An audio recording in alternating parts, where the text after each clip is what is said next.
सप्तश्रृंगी महिमा। 4 देवी मंदिर हैं, महालक्ष्मी के भी हैं वाणी में ये 4 मंदिर और सप्तश्रृंगी मंदिर 3.5 शक्तिपीठ हिंदू देवी देवताओं की प्रमुख पीठ हैं। अपूर, रेणुका टेम्पल और मोबन महाराष्ट्र।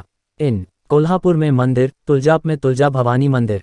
पवित्र एयूएम के 4 भागों का प्रतिनिधित्व करने के लिए व्याख्या की गई। अकारा, उकारा, मकारा और ममकारा। सप्तश्रृंगी देवी को संयुक्त माना जाता है। 3 देवियों की अभिव्यक्ति अर्थात कोल्हापुर की महालक्ष्मी, तुलजापुर की महासरस्वती और माहुर की महाकाली। शक्तिपीठों में से एक यह मंदिर भारतीय उपमहाद्वीप में स्थित है और यह वह स्थान है जहां सती के अंगों में से एक, उनकी दाहिनी भुजा को माना जाता है। एलेन, जब क्रोधित और उत्तेजित शिव उसके मृत शरीर को अपने कंधों पर लेकर विश्व भ्रमण कर रहे थे और विष्णु ने उसके शरीर को टुकड़ों में काट दिया था, उनके सुदर्शन चक्र के टुकड़े कर दिए। इस घटना के पीछे की कहानी यह है कि सती भगवान शिव की पहली पत्नी के पिता राजा प्रजापति दक्ष ने एक यज्ञ करने का फैसला किया। दक्ष प्रजापति, जो अपने दामाद को पसंद नहीं करता था क्योंकि वह उसे भिक्षुक समझता था, उसने जानबूझकर उसे यज्ञ में आमंत्रित नहीं किया, जबकि उसने अन्य सभी को आमंत्रित किया था। भगवान का सती को अपने पिता द्वारा अपने पति के प्रति दिखाए गए अपमान से बहुत अपमानित महसूस हुआ, जिससे उन्होंने गहरे प्रेम के कारण विवाह किया था। हालांकि उसने फैसला किया अपने पिता द्वारा बिन बुलाए यज्ञ में शामिल होना। जब वह वहां थी तो उसके पिता ने उसकी उपस्थिति को पूरी तरह से नजरअंदाज करके और शिव को अपमानित करके अपमान को और बढ़ा दिया।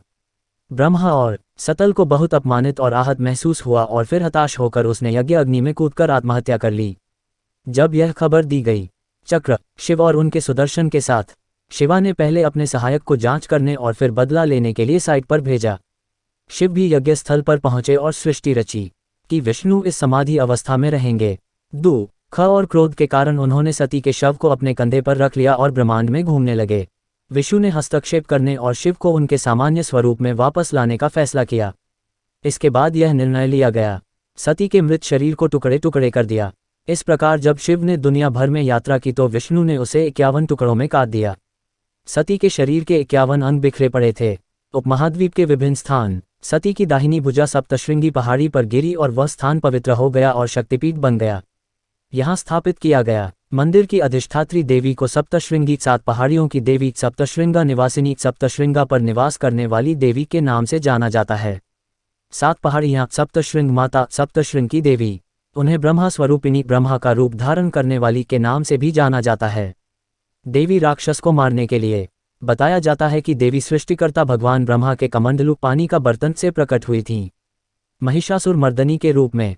यह भी कहा जाता है कि जब राक्षस राजा महिषासुर इस क्षेत्र में उत्पात मचा रहा था, तब देवताओं और लोगों ने उनसे आग्रह किया, जैसे ही कोई सीढ़ियां चढ़ना शुरू करता है, वहां एक भैंस का सिर बना होता है। तब 18 भुजाओं वाली सप्तश्रृंगी देवी ने दुर्गा का रूप धारण किया और महिषासुर का वध किया और तब से वह भी हैं। राक्षस महिषासुर भैंस के रूप में था और पहाड़ी के नीचे मर गया। पत्थर में जो राक्षस महिषासुर का माना जाता है। महाकाव्य रामायण युद्ध के दौरान जब लक्ष्मण युद्ध क्षेत्र में बेहोश पड़े थे, हनुमान औषधि की तलाश में सप्तश्रृंगी पहाड़ी पर आए। उसके जीवन को बहाल करने के लिए जड़ी बूटियां। सप्तश्रृंग पर्वत दंडकारण्य नामक जंगल का एक हिस्सा था जिसका उल्लेख रामायण में मिलता है। उल्लेख है कि भगवान राम साथ में सीता और लक्ष्मण के साथ देवी की प्रार्थना करने और उनका आशीर्वाद लेने के लिए इन पहाड़ियों पर आए थे। चट्टान के एक टुकड़े के आधार पर एक गुफा में खुदी हुई है। सप्तश्रृंगी मंदिर 2 मंजिला है और सबसे ऊपरी मंजिल पर देवी विराजमान हैं। देवी की छवि आए। कहा जाता है कि देवी पर्वत के सामने एक चट्टान पर स्वयंभू स्वयं प्रकट हैं। वह 7 संस्कृत में सप्त चोटियों से घिरी हुई है। संस्किन में सिकुड़ा हुआ इसलिए नाम। देवी के 18 हाथ अष्टदश भुजा हैं। छवि लगभग 8 फीट 2.40 मीटर लंबी है और केसरिया रंग की दिखाई देती है, जैसे कि यह सिंदूर से ढका हुआ है। महिषासुर को मारने के लिए देवी को विभिन्न हथियार उपहार में दिए गए थे। वह इन हथियारों को अपनी भुजाओं में रखती है।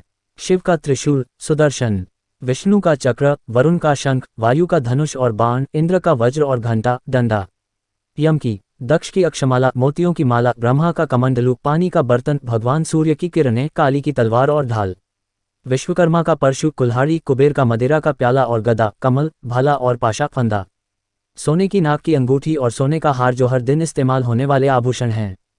देवी को ऊंचे मुकुट से सजाया गया है, जैसे कि एक पापट उन्हें विपत्तियों से बचाता है और उनके आशीर्वाद के कारण सभी अच्छी चीजें उनके पास आती हैं।